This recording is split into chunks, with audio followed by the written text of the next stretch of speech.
So what do you think the second step of installing Kali from the ISO file is? That's right, installation. The ISO file for Light Kali has been downloaded and it's in the Downloads folder. Now I go to VMware Fusion Virtual Machine Library.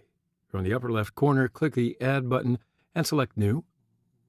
We're on the installation method selection window. So the big option, which is selected by default, is our option, install from disk or image. Now I can click Continue to move on. So now is the time to select the ISO file. We can't just drop the file if we drag it from over here. Here's the file browser. Select the ISO file, drag and drop it in the installation wizard, and click Continue. In the next step, we have to choose the operating system of the VM. Now we know that Kali is a Debian-based Linux distro, and we downloaded the 64-bit version, so choose Linux, then the 64-bit version of the latest Debian, and once again click Continue. You can select the firmware type of a virtual machine. Legacy BIOS is a standard BIOS firmware. UEFI is an interface between the operating system and the platform firmware. So if you do select UEFI, you have the option of enabling UEFI Secure Boot. And of course, that secures the boot process. So now here I'm going to choose the Legacy BIOS option. So now we're on the last step of installation, and there's a summary here. The default values are 2 gigabytes of RAM, networking, etc. So when I click the Finish button, it asks for the location and the name of the VM file. I'm okay with the default. It's better to collect VMs in the same location, in my opinion. That way I stay organized, and I recommend you do too. And click Save. Now the VM boots for the very first time. In the boot menu, choose one of the install or graphical install options. I'll show you what the graphical install looks like now. As you see, it's a typical operating system installation. We need to configure the OS now. So I'll select the language, location, and keyboard configuration.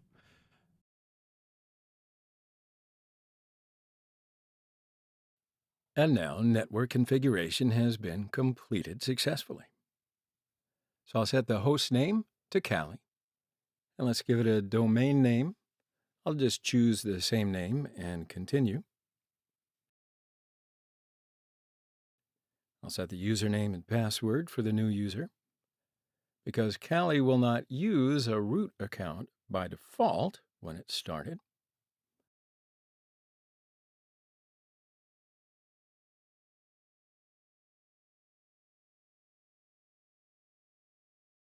Don't need any partitions.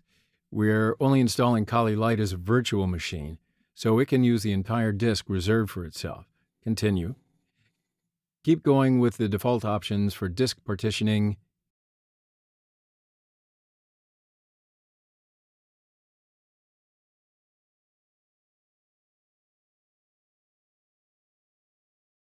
Yes, write the changes to disks. Now the system is being installed. And just like before, it may take several minutes.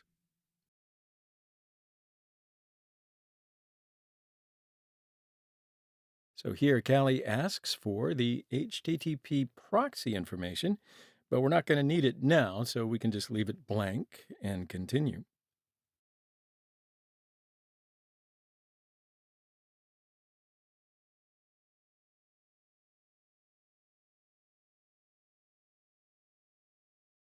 And in this section, you can choose the desktop environment that you want to use. Kali is no longer offering separate images for every desktop environment. There's just a single image for all of them. And it can be chosen during installation.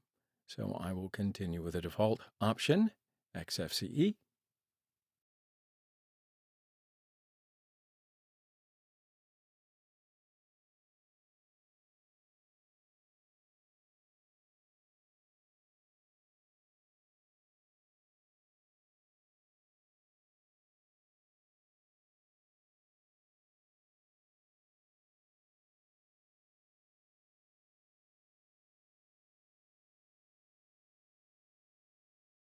It's asking to install the grep bootloader to the master boot record.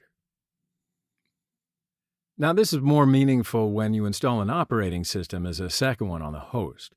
We're just installing a virtual machine, so it's the only operating system for it. So, yes, install the grub bootloader to the master boot record.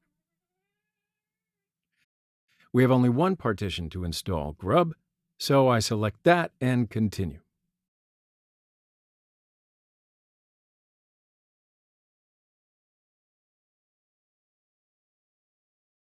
And installation is complete.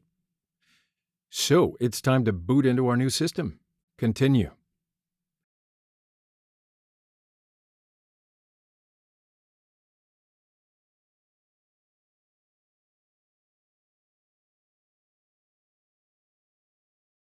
We are finally at the login screen. Log in with username and password that you've set. Welcome to 64-bit Kali installed by the ISO file.